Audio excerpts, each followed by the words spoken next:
Hello दोस्तों, आप सभी को नमस्कार। एक्सरसाइज में आप सभी का स्वागत है। पॉलिटी एनसीईआरटी हम डिस्कस कर रहे हैं। वर्तमान में हमारी क्लास 8 की एनसीईआरटी चल रही है, जिसके अंतर्गत हमने पहले अध्याय को डिस्कस किया था, भारतीय संविधान। उसके विविध डायमेंशन क्या क्या हैं, संविधान कैसे बना और क्या विशेषताएं हैं संविधान की अन्य देशों के, जो लोकतांत्रिक देश हैं वहाँ के संविधानों से हमने तुलना की। आज हम जिस चैप्टर की चर्चा करेंगे वो है धर्मनिरपेक्षता। भारतीय धर्मनिरपेक्षता के विविध आयाम, कैसे डेवलप हुई धर्मनिरपेक्षता और पंथ निरपेक्षता में क्या अंतर है। जो हमारी प्रस्तावना में पंच निरपेक्षता शब्द दिया गया है वो धर्मनिरपेक्षता से किस प्रकार अलग है। यूरोप की जो धर्मनिरपेक्षता है वो भारतीय धर्मनिरपेक्षता से किस प्रकार अलग है। और वर्तमान में धर्मनिरपेक्षता को लेकर के जो विचार व्यक्त किए जा रहे हैं, चाहे वो यूसीसी हो, यूनिफॉर्म सिविल कोड हो, है ना, तो कई सारे डायमेंशन हैं जिसके हम चर्चा करेंगे। तो सबसे पहले हम धर्मनिरपेक्षता के बेसिक को समझते हैं। धर्मनिरपेक्षता शब्द से देखो, धर्मनिरपेक्षता जैसे कि शब्द दिया गया है, धर्म से निरपेक्ष, धर्म प्लस निरपेक्ष। ठीक है, जैसे कहा जाता है ना आपसे कि फला चीज से निरपेक्ष रहने, उससे दूर रहो। यहाँ दूर रहने का, धर्म से निरपेक्ष रहने का मतलब है कि जो आपका सामाजिक जीवन है, जो आपका प्रशासनिक जीवन है, ठीक है, उससे में धर्म का प्रभाव नहीं पड़ना। ठीक है, आप कोई डिसीजन मेकर हैं, आप प्रधानमंत्री हैं, तो आप पर धर्म का प्रभाव ना हो। जब आप राज्य के विषय में बात कर रहे हैं, आप किसी धर्म को लेकर के आगे नहीं बढ़े। अब कल्पना करिए, आप हिंदू या मुसलमान हैं और अमेरिका के किसी ऐसे भाग में रहते हैं जहां ईसाई कट्टरपंथी बहुत ताकतवर हैं। और ऐसा नहीं है कि धर्म निरपेक्षता के आधार पर ही सारी चीजें जाति के आधार पर भी। यहाँ आप जाति को, जहां पर ईसाई कट्टरपंथी रखा गया है, वहां किसी जाति को रख लो। मान लीजिए अमेरिका के नागरिक होते हुए भी आपको किराए पर मकान नहीं देना चाहता, आपको कैसा महसूस होगा। वही भारत में होता है।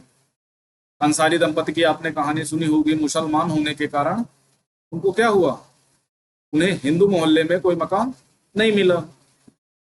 कैसा महसूस करेगा कि आपको गुस्सा नहीं आएगा अगर आप इस भेदभाव के खिलाफ शिकायत करें और जवाब में आपको यह कहा जाए कि आदेश तुम्हारा नहीं है, तुम भारत लौट जाओ, तो आपको कैसा लगेगा। क्या आपको बुरा लगेगा।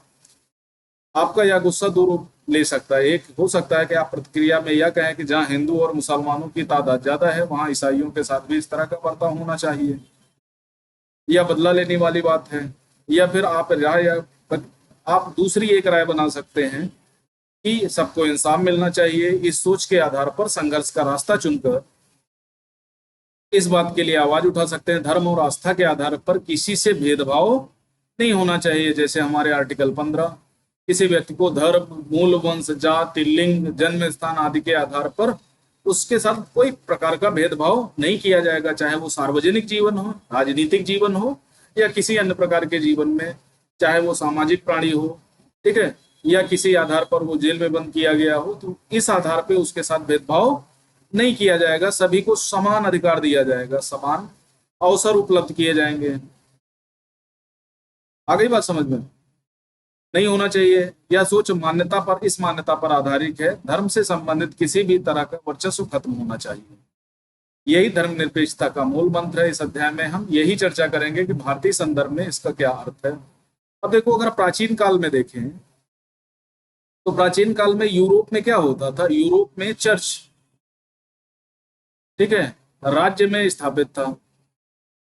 मतलब राज्य का जो प्रशासनिक ढांचा था वो चर्च के अनुसार चलता था। चर्च जैसे कहता था वैसे ही प्रशासन वहां का काम करता था। राजा भी उसी के अधीन आते थे। ठीक है, अगर हम भारतीय संबंध में देखें प्राचीन काल में, तो भारत में प्राचीन में काल में क्या होता था, सबसे ऊपर ब्राह्मण होता था, फिर क्षत्रिय होता था, फिर वैश्य होता था, दिन शूद्र आता था। तो जो शासन सत्ता होती थी वो किसके अनुसार चलती थी, जैसा ब्राह्मण कहता था, यानी जो भी वो बताता था उसी के अनुसार वहां की शासन सत्ता चलती थी। और छत्री सिर्फ रक्षा करने का दायित्व उनको दिया जाता था। और जितने भी सारे संबंध हैं वो सब ब्राह्मणों के अनुसार चलते थे। वैश्य का काम होता था व्यापार करना। उसी तरह प्राचीन यूनान वगैरह में देखें तो वहां फिर भी क्या है, चर्च का वर्चस्व था। चर्च के अनुसार ही सारी चीजें चलती थी। अगर, और चर्च का इतना ज्यादा अधिकार था, जैसे फ्रांस की क्रांति को देखोगे तो चर्च को वहां से बाहर किया गया, उसके पहले भी बहुत सारी क्रांतियां हुई, चर्च अपूत संपदा के भंडार थे, है ना। तो वहां पर क्या था, धर्म और राज्य में कोई अलगाव नहीं था, यानी धर्म ही राज्य था, धार्मिक राज्य थे। ओके, आज जैसे वेटिकन सिटी की बात करते हैं, आज कई सारे मुस्लिम राष्ट्र हैं, जैसे अरब कंट्रियों के राष्ट्र हैं, खाड़ी देशों में हैं, कई सारे मुस्लिम कट्टरपंथी राज्य हैं। तो वहां पर क्या है, धर्म के आधार पर, यानी उनकी जो किताब है उसी की एक शरीयत जो कानून होता है उसी के अनुसार वहां न्याय निगमन किया जाता है, वही वहां फॉलो किया जाता है। अगर भारत के संबंध में बात की जाए तो यहाँ भारतीय संविधान है। आगे बात समझ में। तो पंथ निरपेक्षता का मतलब पंथ से पूर्ण रूप से दूरी हो जाना नहीं होता, पंथ को अपने जो दैनिक जीवन है उसमें कामकाज में लाते हैं, जैसे आर्टिकल 25 से 28 में आपको बताया गया है। ठीक है, इतिहास हमें धर्म के आधार पर भेदभाव, बेदखली, अत्याचार के अनेक उदाहरण मिलते हैं। आप हिटलर के बारे में जानते हैं, हिटलर ने जर्मन में क्या किया, यहूदियों को किस तरह से अत्याचार किए, उनको ऐसे ऐसे कैंपों में डाला, गैस चैम्बरों में डाला और लाखों यहूदियों को मार डाला। यहूदी वहां से भागने पर मजबूर हो गए। उसका मानना था कि सिर्फ जर्मन नस्ल क्या है, शुद्ध है, वो ये मानता था, इसी आधार पर चलता था। और वो उसने क्या किया, अभिव्यक्ति की स्वतंत्रता पर कई प्रकार की पाबंदियां लगा दी, और सारी चीजें जर्मनी के बाहर नहीं जा पा रही थी, तो विश्व उसकी ओर आकर्षित नहीं हो पा रहा था कि वहां क्या चल रहा है क्या नहीं चल रहा है। और हिटलर ने कई सारे ऐसे अत्याचार किए जो क्या हुए, जो जर्मनी की जनता पर, है ना, जर्मनी की जनता पर इतने ज्यादा अत्याचार किए, खासकर यहूदी और जो विकलांग व्यक्ति थे, महिलाएं थी, जो यहूदी से इतर या जर्मनी ईसाई धर्म को नहीं मानते थे, उन पर इतने अत्याचार किए, उनको कैंपों में डाला, उनको अलग से रखा, है ना। और उनका ये मानना था कि ये दीमक की तरह है, ये हमारे राज्य को खा जाएंगे, इसलिए हजारों यहूदियों का बलात्कार, उनके बच्चों को मारना, ये सारी चीजें करते रहे। लाखों को केवल धर्म के आधार पर मार दिया गया था। लेकिन अब यहूदी धर्म को मानने वाले इजराइल में भी मुसलमान और ईसाई अल्पसंख्यकों के साथ अमानवीय व्यवहार किया जा रहा है। अब यहूदी धर्म का मानने वाला एकमात्र देश है इजराइल। ठीक है, यहाँ पर भी क्या किया जाता है, आए दिन हिंसक झड़पें होती रहती हैं यहाँ ईसाई अल्पसंख्यकों और मुसलमानों के खिलाफ। सऊदी अरब में गैर मुसलमान को मंदिर या गिरजाघर बनाने की छूट नहीं है, न ही इन धर्मों के लोग वहां पूजा अर्चना के लिए किसी सार्वजनिक स्थल पर इकट्ठा हो सकते हैं। ठीक है,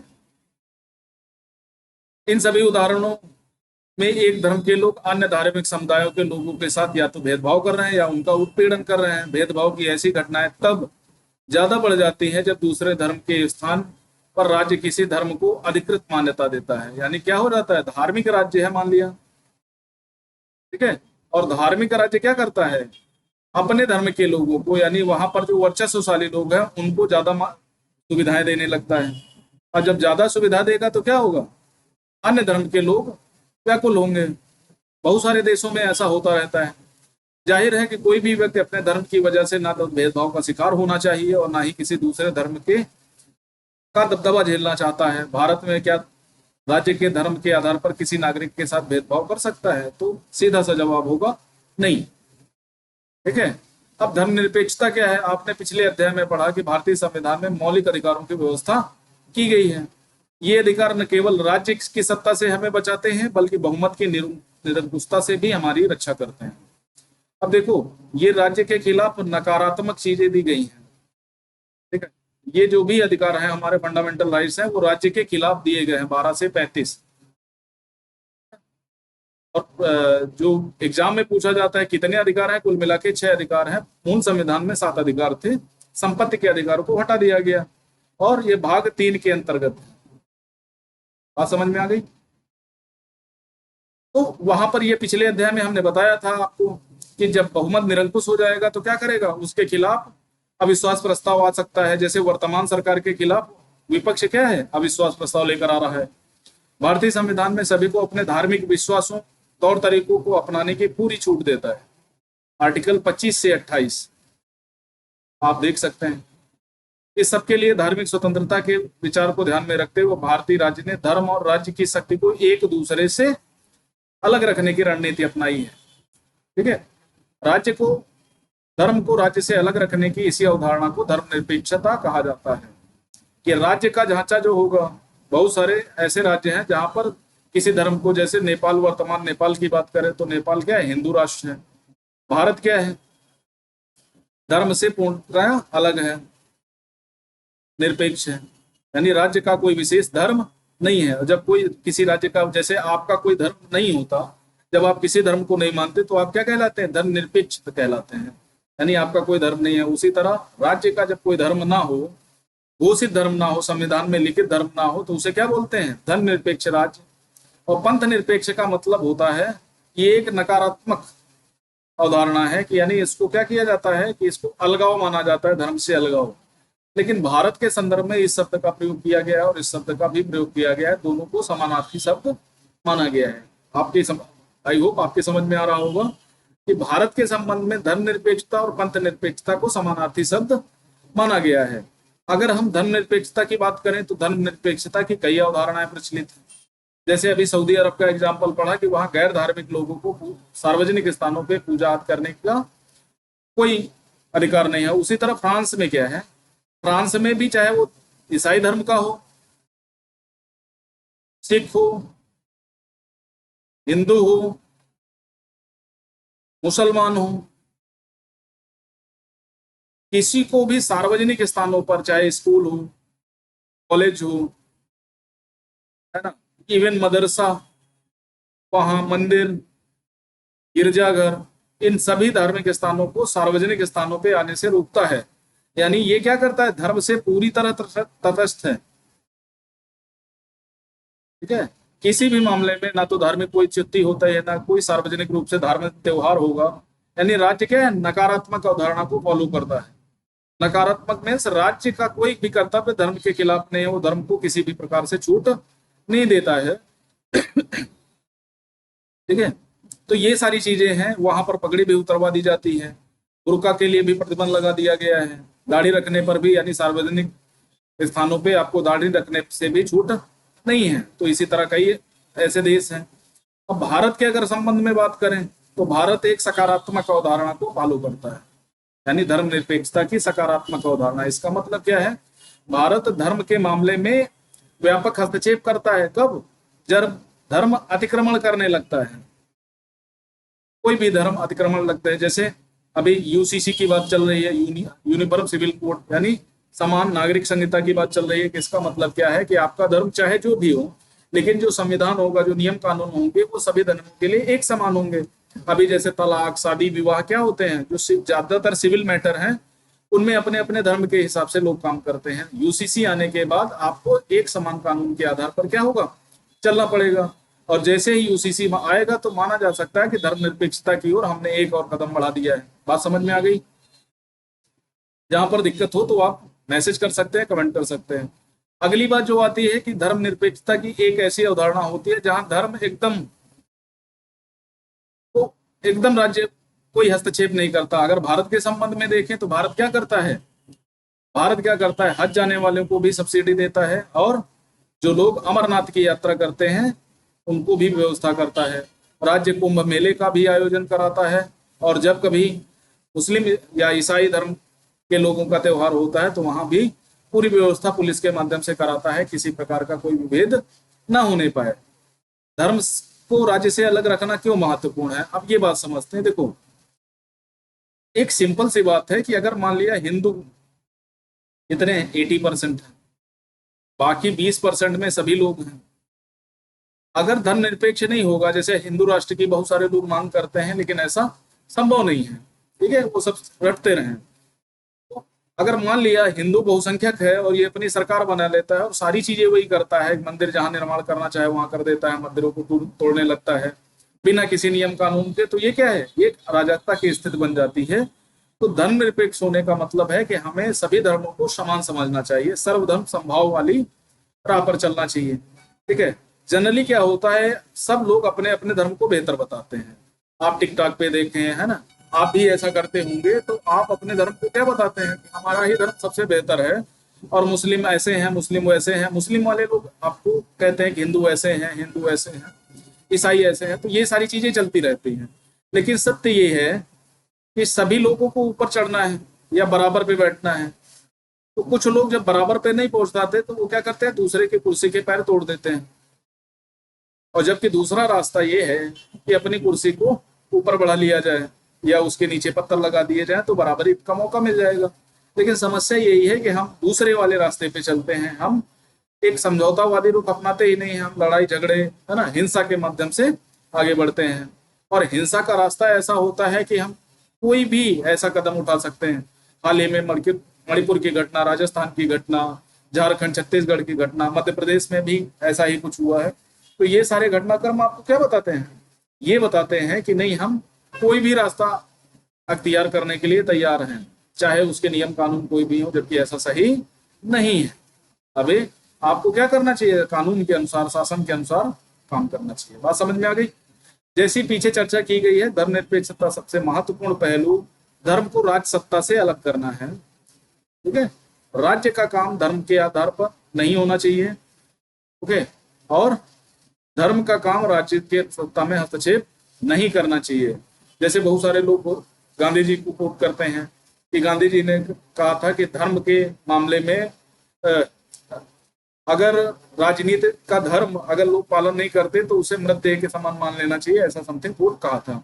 लेकिन वो धर्म देखो, जैसे मित्र का धर्म होता है अपने मित्र की रक्षा करना, पत्नी का धर्म होता है अपने पुरुष की रक्षा करना, पुरुष का धर्म होता है अपनी पत्नी की रक्षा करना। तो यहाँ धर्म का मतलब हिंदू मुस्लिम सिख ईसाई नहीं है, यहाँ धर्म का मतलब होता है कर्तव्य से। तो धर्म को दो परिप्रेक्ष्य में प्रयोग किया जाता है, एक कर्तव्य के परिप्रेक्ष्य में और दूसरा अपने जैसे हिंदू मुस्लिम संप्रदाय के रूप में। आगे बात समझ में। तो कर्तव्य के रूप में जो धर्म का प्रयोग किया जाएगा वो बेहतर है, लेकिन संप्रदाय के रूप में धर्म का प्रयोग करना शासन में या प्रशासनिक क्षेत्र में तो वो बेहतर चीजें नहीं बनाएंगे। एक लोकतांत्रिक देश में यह बहुत जरूरी है कि दुनिया को तकरीबन सारे देशों को एक से ज्यादा धर्मों के लोग रहते हैं। आज की डेट में सभी देशों में, गांव में, खेड़ों में सभी समान धर्म के लोग रहते हैं। जाहिर है हर देश में किसी एक धर्म के लोगों की संख्या ज्यादा होगी। अगर बहुमत वाले धर्म के लोग वो राज्य सत्ता में पहुंच जाते हैं तो वो समूह दूसरे समूह के खिलाफ भेदभाव करने, उन्हें परेशान करने के लिए सत्ता और राज्य के आर्थिक संसाधनों का इस्तेमाल कर सकता है। बहुमत की निरंकुशता के चलते धार्मिक अल्पसंख्यकों के साथ भेदभाव हो सकता है, जैसे पाकिस्तान में हो रहा है। मानवाधिकार आयोग बार बार ये कहता है कि वहां की महिलाओं को जबरदस्ती उठा के उनके साथ निकाह पढ़वा दिया जाता है ना, उनको धर्म में कन्वर्ट कर लिया जाता है ना। ये सारी रिपोर्टें आती रहती है कि पाकिस्तान क्या है, घोषित इस्लामिक कंट्री है। अन्य धर्म के लोग वहां जो रहते हैं उनके लिए जीवन यापन करना थोड़ा वहां कठिन है। तो ये सारी चीजें होती हैं क्योंकि सरकार भी वहां मुस्लिम जनसंख्या ज्यादा है, तो वहां मुस्लिम लोग ज्यादा संख्या में बैठते हैं। उनके साथ जोर जबरदस्ती हो सकती है। यहाँ पर कई बार उनकी हत्या कर दी जाती है, रेप कर दिया जाता है, सामूहिक बलात्कार किया जाता है, इस तरह की सारी चीजें हो सकती हैं। बहुमत चाहे तो अल्पसंख्यकों को उनके धर्म के अनुसार जीने से रोक सकता है। धर्म के आधार पर किसी भी तरह के भेदभाव उन अधिकारों का उल्लंघन है जो लोकतांत्रिक समाज किसी भी धर्म को मानने वाले प्रत्येक नागरिक को प्रदान करता है। लिहाजा बहुमत की निरंकुशता और उसके कारण मौलिक अधिकारों का हनन वह अहम कारण है जिसके चलते लोकतांत्रिक समाजों में राज्य और धर्म को अलग अलग रखना महत्वपूर्ण हो जाता है। अगर राज्य और धर्म अलग अलग नहीं होंगे तो समस्याएं पैदा होती रहेंगी। लोकतांत्रिक समाजों में धर्म को राज्य से अलग रखने के लिए महत्वपूर्ण कार्य यह है कि लोग धार्मिक चुनाव के अधिकार की रक्षा करनी चाहिए। इसका अर्थ है देश के किसी भी व्यक्ति को धर्म से निकलने, दूसरे धर्म को अपनाने, धार्मिक उपदेशों को अलग ढंग से उसकी व्याख्या करने की स्वतंत्रता होती है। आर्टिकल आप 25 से 28 पढ़ेंगे तो आपको सारी चीजें क्लियर हो जाएंगे।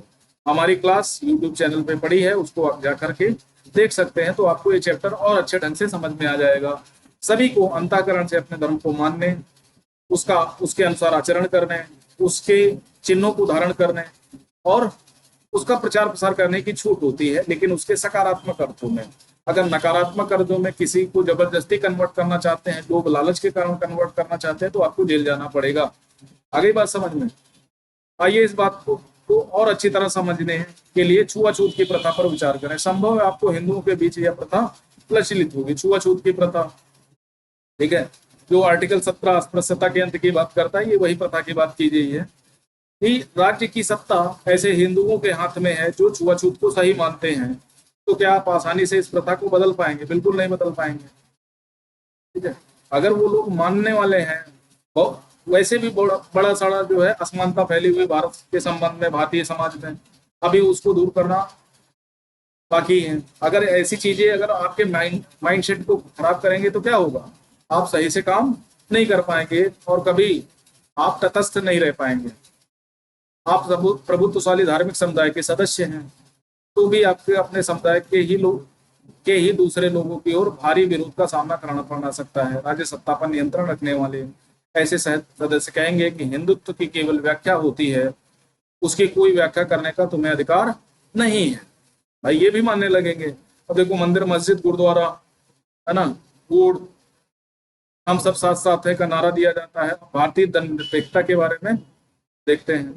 संविधान में कहा गया है भारतीय राज्य धर्मनिरपेक्ष राज्य होगा। हालांकि प्रस्तावना में धर्मनिरपेक्षता शब्द को कब पेश किया गया? 42वें संविधान संशोधन अधिनियम 1976 में प्रस्तावना में पंथ निरपेक्ष शब्द को जोड़ा गया, लेकिन उसके पहले भी हम पंथ निरपेक्ष थे। आर्टिकल 25 से 28 जब हम पढ़ते हैं, अन्य आर्टिकल 324 जब पढ़ते हैं, प्रेसिडेंट वाला सेक्शन पढ़ते हैं, वोट डालने का अधिकार दिया गया है कि किसी धार्मिक समुदाय को, ऐसा नहीं किसी धार्मिक समुदाय को रोका गया है ना, आपको इस आधार पर वोट डालने से नहीं रोका जा सकता, आपको चुनाव लड़ने से नहीं रोका जा सकता, या आपको किसी ऑफिस में फला धर्म के हैं इसलिए जाने से नहीं रोका जा सकता, ऐसा कुछ भी नहीं है। तो भारत पहले भी धर्मनिरपेक्ष था। काफी सारे क्वेश्चन पूछे गए यूपीएससी में, पीसीएस एग्जाम में, अदर स्टेट पीसीएस में, अन्य एग्जामों में, कि भारत में प्रस्तावना 1942वें संविधान संशोधन अधिनियम 1976 के माध्यम से जोड़ी गई, तो क्या उसके पहले भारतीय संविधान धर्मनिरपेक्ष नहीं था या भारतीय राज्य धर्मनिरपेक्ष नहीं था? तो उसके संबंध में आप ये सारे क्लासों को डिस्कस कर सकते हैं। कोई भी एक धार्मिक समुदाय दूसरे धार्मिक समुदाय को ना दबाए, कुछ लोग अपने ही धर्म के अन्य सदस्यों को ना दबाएं, जैसे जाति प्रथा में होता है। राज्य का ना तो किसी खास धर्म को थोपेगा, ना ही लोगों की धार्मिक स्वतंत्रता को छीनेगा, जब तक आवश्यक ना हो। इस तरह के दबदबे को रोकने के लिए भारतीय राज्य कई तरह के काम करता है। पहला तरीका है वह खुद को धर्म से दूर रखता है। ठीक है, फर्स्ट फेज में क्या करेगा? दूर रखेगा। बागडोर ना तो किसी धार्मिक समूह के हाथों में है और ना ही किसी राज्य किसी धर्म को समर्थन देता है। ना तो उसकी राज्य की सत्ता किसी धार्मिक समूह के हाथों में है और ना ही राज्य क्या करता है, ना ही राज्य किसी को समर्थन देता है किसी खास धर्म को। भारत में कचहरी, थाने, सरकारी विद्यालय, दफ्तर जैसी संस्थाओं में किसी खास धर्म को प्रोत्साहन देने, उसका प्रदर्शन करने की अपेक्षा नहीं की जाती। आप 25 से 28 वाले में, ठीक है, जब आर्टिकल 27 पढ़ेंगे और आर्टिकल 28 पढ़ेंगे तो वहां पर ये साफ साफ चीजें दी गई हैं कि राज्य द्वारा संचालित, राज्य के माध्यम से शिक्षा देने वाले या राज्य के द्वारा नियंत्रित किसी भी शिक्षण संस्थान में धार्मिक शिक्षा को मनाही की गई है। अब सीमापुर सरकारी स्कूल के विद्यार्थी धार्मिक त्योहार मनाना चाहते हैं। सर, अगले महीने बहुत बड़ा त्योहार आ रहा है, हमें त्योहार नहीं मनाया, क्या इस साल मनाए? नहीं रेखा, ऐसा नहीं हो सकता। हमारा स्कूल सरकारी स्कूल है, किसी खास धर्म के महत्व नहीं दे सकते। निजी स्कूल चाहे करें, सरकारी स्कूल अपनी चार दीवारी के भीतर कोई धार्मिक उत्सव आयोजित नहीं किया जाता। वैसे भी धार्मिक त्योहारों पर सरकारी छुट्टी होती है, हम अपने घर में मना सकते हैं। ठीक है, तो यहाँ पर सीधी सी बात कही गई है कि किसी भी सरकारी विद्यालय में कोई भी धार्मिक आयोजन नहीं किया जा सकता, यहाँ तक कि धार्मिक शिक्षा भी नहीं दी जा सकती।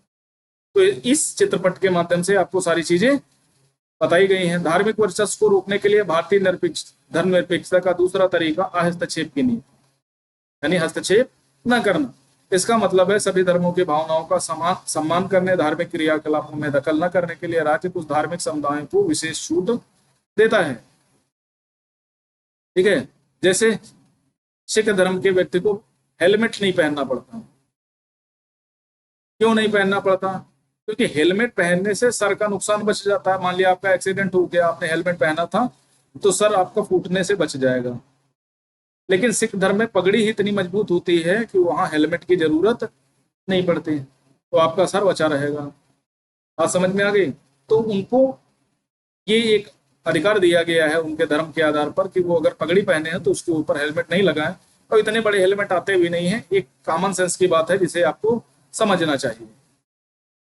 इस चित्रपट में युवक परमजीत को हेलमेट पहनने की जरूरी नहीं है, कारण बताता है। धार्मिक वर्चस्व को रोकने के लिए भारतीय निरपेक्षता का तीसरा तरीका, हस्तक्षेप का तरीका। मान लिया कोई ऐसा, इस बात को उपयुक्त उदाहरण से समझ सकते हैं। एक तो हस्तक्षेप, जहां जरूरी नहीं हो वहां राज्य को हस्तक्षेप नहीं करना चाहिए। तीसरा तरीका क्या है? तीसरा तरीका हस्तक्षेप करने का तरीका है, जैसे अभी हाल फिलहाल में क्या हुआ कि कर्नाटक के कुछ स्कूलों में, हाल फिलहाल में क्या हुआ, कर्नाटक के कुछ स्कूलों में जो सीबीएसई द्वारा संचालित थे, वहां पर हिजाब और बुर्का पहन के महिलाएं जाते थे, तो उनका रोका गया, तो बड़ा आंदोलन हुआ और लोगों ने उसको धर्म से जोड़ दिया। तो उनका कहना था कि जो हमारी गाइडलाइन है उनके अनुसार सीधी सी बात है कि आपको स्कूल ड्रेस में ही आना पड़ेगा, है ना। और जब स्कूल ड्रेस में आना पड़ेगा तो सीधी सी बात है कि यहाँ पर क्या करना पड़ेगा, आपको धर्म से, आपको धर्म निरपेक्ष होना पड़ेगा। और धर्म निरपेक्ष तभी होंगे जब ये सारी चीजें करेंगे। बात समझ में आ गई? तो आपको इन जगहों पर आपको धार्मिक चिन्हों का प्रयोग नहीं करना चाहिए। अब तीसरे तरीके में जहां पर चीजें रोकी जाती हैं, किसी धर्म, खास धर्म के लोग, ऊंची जाति के हिंदू अपने ही धर्म के अन्य सदस्यों, कुछ निचली जातियों जिनको हम जनरली एससी और एसटी, शेड्यूल ट्राइब्स और शेड्यूल कास्ट, कुछ हद तक ओबीसी को भी हम इसमें शामिल कर सकते हैं, दबाते हैं। धर्म के नाम पर अलग थलग करने, भेदभाव को रोकने, और भारतीय संविधान ने छूअछूत की पाबंदी लगाई है, यानी आर्टिकल 17 और 18 जैसे उपाधियों का अंत की बात करता है। तो इस उदाहरण के में राज्य धर्म के नाम पर अलग थलग करने, भेदभाव को बढ़ावा देने वाली उस प्रथा को खत्म करने के लिए धर्म में हस्तक्षेप कर सकता है। मान लिया कोई ऐसी प्रथा है जो लोगों को भेदभाव के खिलाफ आगे बढ़ाती है, या किसी खास व्यक्ति को नीचा दिखाती है, या महिलाओं को नीचे ले जाती है, जैसे सती प्रथा, है ना। तो राज्य क्या कर सकता है, उसमें हस्तक्षेप कर सकता है, सीधे से हस्तक्षेप कर सकता है। जैसे देवदासी प्रथा चलती थी, राज्य उसमें भी हस्तक्षेप कर सकता है और कानून बनाकर उनको अवैध घोषित कर सकता है। जो निचली जातियों के मौलिक अधिकारों का हनन करता था, कौन? छुआछूत, क्योंकि वे भी इसी देश के नागरिक हैं। अपने माँ बाप की संपत्ति के बराबर के हिस्से के अधिकार के सम्मान करने के लिए राज्य को समुदायों के धर्म के नाम पर आधारित निजी कानूनों में हस्तक्षेप करना पड़ सकता है, करना भी पड़ता है। राज्य हस्तक्षेप की सहायता के रूप में भी हो सकता है। भारतीय संविधान धार्मिक समुदायों को अपने स्कूल कॉलेज खोलने का अधिकार देता है। आर्टिकल 29 और 30 आपने पढ़ा होगा, जहां अल्पसंख्यकों के हितों की रक्षा की बात की गई है, चाहे वो सामाजिक क्षेत्र में हो या शिक्षा के क्षेत्र में हो, उनके अपने संस्थान संचालित करने, है ना, वो सारी चीजें करने का अधिकार देता है। जैसे मदरसा, ठीक है, आरएसएस द्वारा संचालित स्कूल, सरस्वती विद्या मंदिर, कोई भी प्राइवेट स्कूल जैसे गुरुकुल वगैरह, है ना, अलीगढ़ मुस्लिम यूनिवर्सिटी, ये सब धार्मिक आधार पर संचालित संस्थाएं हैं, जहां पर राज्य इनको समय समय पर सुरक्षा भी देता है और सुविधाएं भी देता है। गैर प्राथमिकता के आधार पर राज्य उन्हें सीमित आर्थिक सहायता भी मिलती है। जैसे जो लोग हज की यात्रा करते हैं तो राज्य सब्सिडी भी देता था अभी तक, है ना। अमरनाथ की यात्रा के समय आपको सब्सिडी देता है, अन्य साधन मुहैया कराए जाते हैं। कुंभ का मेला होता है तो राज्य बढ़ चढ़ के उसमें क्या करता है, सुरक्षा व्यवस्था की जिम्मेदारी करता है। ट्रेनें, बसें, वहाँ की सुरक्षा व्यवस्था, लोगों को वहाँ असुविधा ना हो, वो सारी व्यवस्थाएं करता है। लोकतांत्रिक देशों की धर्मनिरपेक्षता से किस प्रकार अलग है? अब हम आते हैं वही यूरोप की। 3 उद्देश्यों, दुनिया के अन्य धर्मनिरपेक्ष लोकतांत्रिक देशों के संविधान में दिए गए उदाहरणों से, उद्देश्यों से मिलते जुलते हैं। अमेरिकी संविधान में बहुत पहले संविधान संशोधन के जरिए विधेयिका को ऐसे कानून बनाने से रोक दिया गया था जो धार्मिक संस्थाओं का पक्ष लेते हैं या धार्मिक स्वतंत्रता को रोकते हों। इसका मतलब यह है कि विधायिका किसी भी धर्म को राजकीय धर्म घोषित नहीं करती, ना ही विधायिका किसी धर्म को ज्यादा प्राथमिकता दे सकती है। संयुक्त राज्य अमेरिका में राज्य और धर्म के पृथककरण का मतलब है कि राज्य और धर्म दोनों ही एक दूसरे के मामलों में किसी तरह से दखल नहीं दे सकते, मतलब पूर्ण अलगाव। भारत के संबंध में ऐसा नहीं है।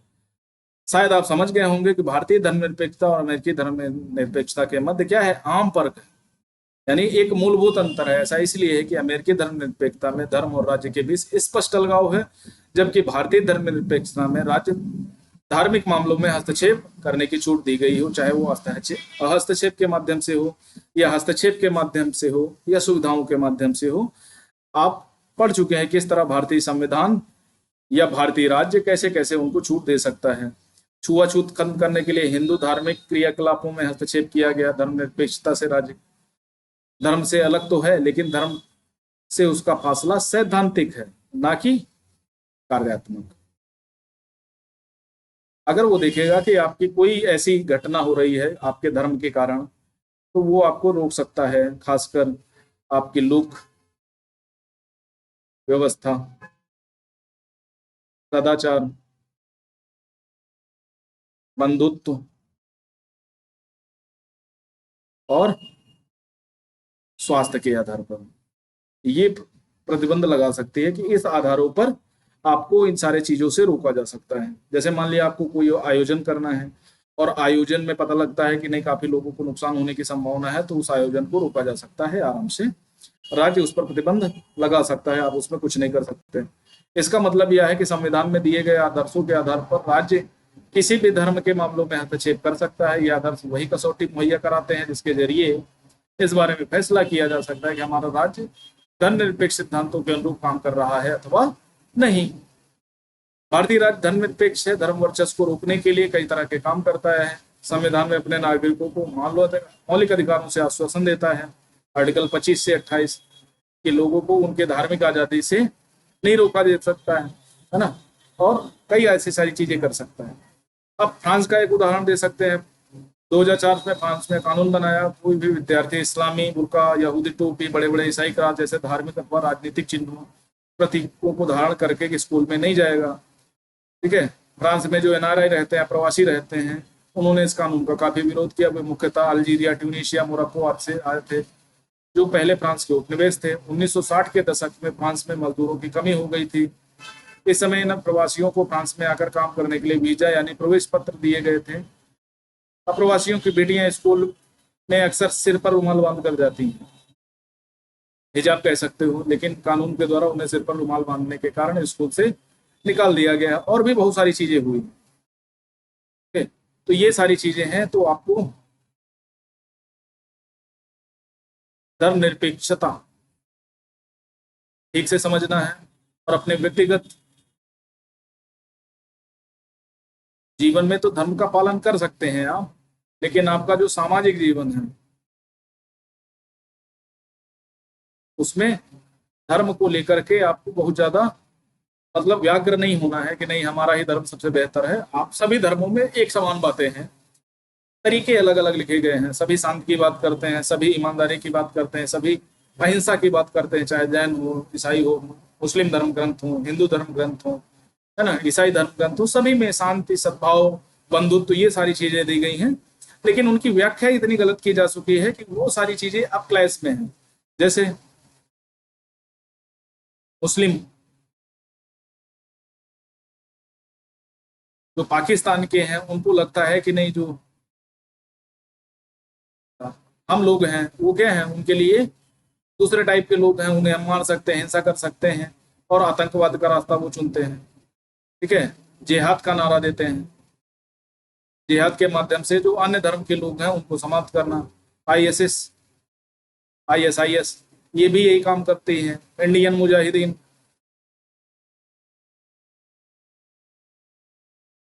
ये भी सारे इसी, है ना। तो बहुत सारे संगठन हैं, उनको लगता है कि नहीं अपना ही धर्म सही है और अन्य धर्म बहुत खराब है, उनको समाप्त कर देना चाहिए।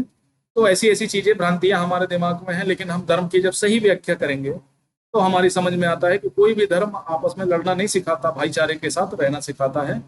आप जिस समाज में, जिस जगह, जिस गांव या जिस भी देश में रहते हैं, तो आपको ये समझना चाहिए कि जो धर्मनिरपेक्षता है, ठीक है, उसको मानना चाहिए और सभी धर्मों के लोगों का सम्मान करना चाहिए। और ये सभी धर्म के लोगों को बात समझनी चाहिए, क्योंकि हिंसा कोई तरीका नहीं है और कभी भी आप किसी को समाप्त नहीं कर सकते। अगर आप सोचते हैं कि नहीं ईश्वर बड़ा है, अल्लाह बड़ा है, तो ये सब बेकार की बातें हैं। सभी बड़े हैं, है ना, और सभी को समान हक है। सभी अपने बच्चों से प्यार करते हैं, सभी अपने बच्चों की रक्षा करते हैं। तो इसका मतलब ये है कि पिता चाहे मेरा हो या आपका, वो आपके लिए आपका पिता है, बेहतर है, और सभी के लिए सभी के पिता बेहतर होते हैं। तो इसी तरह ईश्वर भी। अपने आस पड़ोस में धार्मिक क्रियाओं की सूची बनाना है आपको, प्रार्थनाओं, विभिन्न देवताओं की पूजा, विभिन्न पवित्र स्थानों, विभिन्न प्रकार के धार्मिक संगीत, गायन आदि को देखा जा सकता है। और इसमें क्या धार्मिक क्रियाकलापों की स्वतंत्रता का पता चलता है। ठीक है, यही देखेंगे कि लोग अपने त्योहारों को मना सकते हैं धर्म के आधार पर, जैसे चाहे लोग छूट है ना, उत्सव मना सकते हैं धार्मिक आधार पर, जैसे नव दुर्गा, है ना, ईद, बकरीद, गणेश चतुर्थी, ये सारी चीजें हम मनाते ही हैं। ईसाई धर्म के त्योहार हैं 25 दिसंबर, उसके बाद बौद्ध धर्म के त्योहार हैं, बुद्ध पूर्णिमा, जैन धर्म के त्योहार हैं, तो ये सारी चीजें हम मना सकते हैं। लेकिन हाँ, लोक व्यवस्था को ध्यान में रखकर इसे इस तरह बनाइए कि अन्य किसी लोगों को नुकसान ना हो। आजकल नवमी का जूस जो निकलता है उस पर ईंट पत्थर दूसरे धर्म के लोग चलाते हैं। उसी तरह जब वो लोग अपनी ताजियां निकालते हैं तो लोग हिंदू धर्म के लोग उन पर ईंट पत्थर चलाते हैं। तो आपको शांति के साथ रहना चाहिए और जो धर्म का मूल उद्देश्य है उसे समझना चाहिए। और सार्वजनिक जीवन में धार्मिक उपदेश देना गलत चीज है। ठीक है, आप अपने समाज के लोगों को समझा सकते हैं, लेकिन आप सार्वजनिक जीवन जीते हैं, आप कोई सरकारी नौकरी करते हैं, तो आपको धर्म से तटस्थ रहना चाहिए, क्योंकि आपको सभी धर्मों के लोगों के साथ, आप मान लिया न्यायाधीश हैं और तटस्थ नहीं रहेंगे तो काम कैसे होगा। अगर किसी धर्म के लोग या कहते हैं उनका धर्म नवजात शिशुओं को मारने की छूट देता है, तो क्या सरकार इस तरह की दखल देगी या नहीं? उत्तर, तो बिल्कुल सरकार दखल देगी, सरकार उसको रोकेगी और शिशु हत्या को अक्षम्य अपराध बता करके फांसी की सजा मुकर्रर कर सकती है या 10 साल की सजा। पहले शिशु नवजात बालिकाओं की जो हत्या होती थी उसके संबंध में कई कानून बनाए गए, है ना, और संविधान हत्या की इजाजत नहीं देता। उद्देश्य तालिका को पूरा करना है कि धार्मिक समुदाय दूसरे समुदाय पर वर्चस्व नहीं रखता, एक धार्मिक समुदाय दूसरे समुदाय पर वर्चस्व नहीं रखता। ठीक है, तो इसका मतलब क्या है? धर्मनिरपेक्ष है, दोनों एक दूसरे का सम्मान करते हैं। इस उद्देश्य के उल्लंघन का एक उदाहरण बताइए। भारत के संबंध में दे सकते हैं, राज्य ना तो किसी धर्म को थोपता है, ना ही लोगों की धार्मिक स्वतंत्रता छीनता है। यह महत्वपूर्ण क्यों है? क्योंकि धर्मनिरपेक्ष देश होने के नाते ऐसा होना पड़ेगा, लोगों को समान अवसर दिए जाने चाहिए, वो चाहे जिसे धार्मिक समुदाय से आते हैं। उद्देश्य का उल्लंघन बताइए। पाकिस्तान, एक ही धर्म के लोग, धर्म के कुछ लोग अपने ही धर्म के कुछ लोगों द्वारा दबाए जाते हैं, जैसे भारत में जाति व्यवस्था, भारत ही कह सकते हैं इसको, कई प्रकार से उल्लंघन होता है। अभी हाल ही फिलहाल में उल्लंघन हुआ। अपने स्कूल की छुट्टियों के वार्षिक कैलेंडर को देखिए, उनमें कितनी छुट्टियां विभिन्न धर्मों से संबंधित हैं। कम से कम 60 ऐसी छुट्टियां होंगी जो विभिन्न धर्मों से संबंधित हैं। उसमें ज्यादातर छुट्टी हिंदू त्योहारों की मिल जाती है, क्योंकि बहुत सारे त्योहार हैं। इससे क्या संकेत मिलता है? इससे यह संकेत मिलता है कि राज्य का अपना कोई धर्म नहीं है, लेकिन राज्य क्या करता है? दूसरे धर्म के लोगों को बराबर सम्मान देता है। इसीलिए जब एक धर्म के लोगों को छुट्टी की व्यवस्था करता है, तो अन्य धर्मों के लोगों के लिए भी छुट्टी की व्यवस्था करता है। एक ही धर्म के भीतर अलग अलग दृष्टिकोण के उदाहरण बताइए। हिंदू धर्म के अंतर्गत होते हैं, जैसे आर्य समाजी कुछ और प्रकार से मानते हैं, जो वेदांत फिलॉसफी को मानते हैं वो कुछ और मानते हैं, जो फिलोसफर टाइप के हैं वो कुछ अलग प्रकार के, सांख्य दर्शन वाले के लिए कुछ अलग है। तो इस तरह से अलग अलग चीजें हैं।